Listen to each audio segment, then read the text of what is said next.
Nous sommes à Dade City, en Floride, devant une résidence qui semble paisible en apparence. Pourtant, l'air est lourd d'une tension invisible. Les officiers de la police locale entourent la maison de la famille Haynes. Leur cible, Willie Haynes. Un homme qui, depuis plus de 2 semaines, joue au chat et à la souris avec les autorités. Willie a un mandat d'arrêt à son nom, mais il est convaincu que s'il reste immobile, s'il reste caché, le monde finira par l'oublier. Il ne sait pas encore que les policiers qui se tiennent sur son perron aujourd'hui n'ont aucune intention de repartir les mains vides.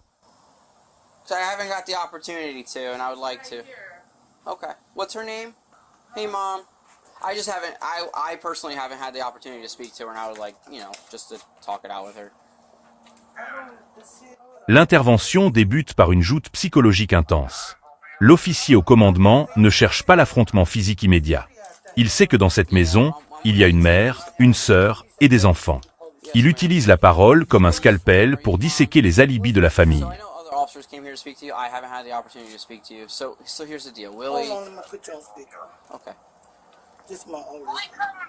And I'm not trying to leave anybody in the dark, and so I want you guys to be fully aware of what's going on. Okay, so Willie has a warrant, okay, out of Hernando County. On assiste alors à une scène déchirante et fascinante. La famille Haynes tente de protéger l'un des leurs tout en sentant l'étau se resserrer. Ils parlent de promesses de se rendre dans un autre comté, ils invoquent des délais de procédure, ils essaient de noyer les officiers sous des explications confuses. Mais le policier reste de marbre. Il pose les cartes sur la table. Héberger un fugitif n'est pas un acte de protection, c'est un délit grave. En Floride, la loi sur la dissimulation de criminels, ou harboring, peut transformer une mère de famille en complice en quelques secondes. C'est ici que le dossier prend une tournure émotionnelle brutale. Sous la pression constante des questions, la mère de Willie commence à craquer. On voit son visage se décomposer, ses mains trembler. Elle finit par faire une crise d'angoisse sévère. Pour les officiers, c'est un moment critique. Ils doivent rester professionnels, offrir une assistance médicale si nécessaire, tout en gardant à l'esprit que Willie est peut-être en train de les observer depuis une cachette obscure. Le message finit par passer. Pour sauver sa mère de cette détresse, la famille doit coopérer.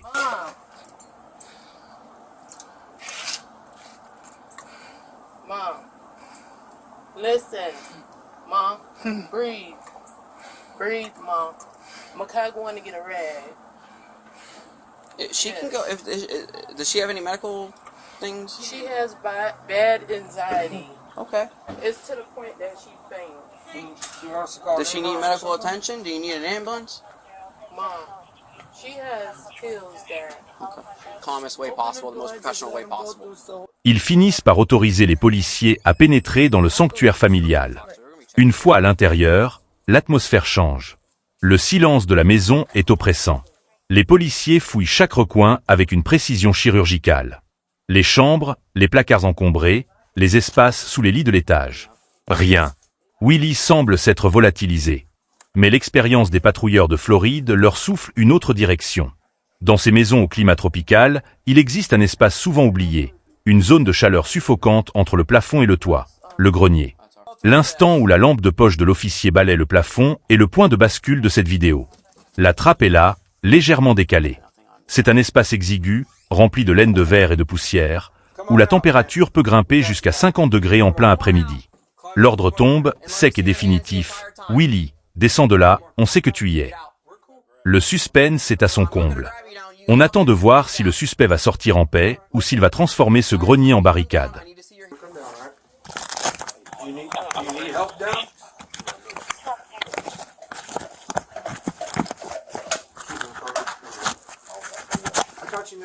Grab on some ledge. Sit yourself down. Back up for me. Hey, can you guys tell me something? Just What's back up. bud? Do I got? Can you put your hold on. Let me. Here, grab my hand. You got it? Be careful. When you get down, face the wall for me. Finalement, 2 chaussures apparaissent dans l'ouverture. Willie Haynes descend lentement, couvert de débris d'isolation, le visage marqué par la chaleur et la défaite. Le fugitif est démasqué. Mais contre toute attente, l'humilité n'est pas au rendez-vous. À peine les pieds posés au sol, Willie change de visage. Il n'est plus l'homme traqué qui se terrait dans l'obscurité. Il devient arrogant, bruyant, provocateur.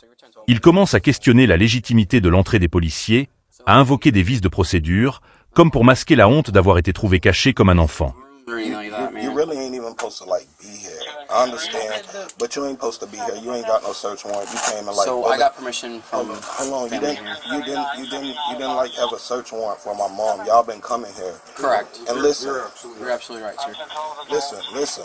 And this warrant ain't even out of this county. Why are you like doing so much? So Hernando has been calling and I looking know for you. this, So but this what ain't it even is a warrant. it's But listen, this ain't even a warrant in your county, dude. Like, Correct. what are you doing so much for? because you live in our jurisdiction. L'arrestation se transforme en une scène de chaos verbal. Willie demande à mettre une chemise, exige de voir sa mère, tout en lançant des invectives contre les officiers. Do I got a bond on this shit? Your bail bondsman said, I guess they'll transfer you and they'll Once they transfer you to Hernando, I think you can. you'll go to court. Le contraste est saisissant. D'un côté, une mère dévastée par le chagrin et l'angoisse, et de l'autre, un fils qui utilise ses dernières forces pour insulter ceux qui font simplement leur travail. Il accuse même le département de corruption, citant des documents et des affaires passées pour tenter de déstabiliser les agents qui le menottent. C'est ce qu'on appelle dans le milieu le « justice porn », voir l'arrogance d'un suspect se briser contre la réalité froide des menottes. Le trajet vers la voiture de patrouille est le dernier acte de ce drame. And that's why let's just get it taken care of, man, and you get out, alright? Pull it down where, in the front? Is that better? Alright. Hey, listen, Willie continue sa joute verbale, essayant de donner des leçons de droit civique à ses gardiens. We gotta walk out, Il sir. prétend qu'il n'était pas en train de fuir, mais qu'il attendait simplement le bon moment. Mais pour les officiers, le bon moment est arrivé. Willie Haynes est conduit en cellule, laissant derrière lui une famille en larmes et une maison marquée par le passage de la loi. Ce dossier de bodycam dossier nous rappelle qu'au bout du compte, aucun grenier n'est assez haut, aucune cachette n'est assez sombre pour échapper indéfiniment à ses responsabilités. La justice finit toujours par trouver son chemin, même à travers une trappe de plafond. Watch your knee, sir. you know what I'm saying? Hey, listen, can we go? I'll keep $1 with me. Can we just go? I'm just gonna go give it to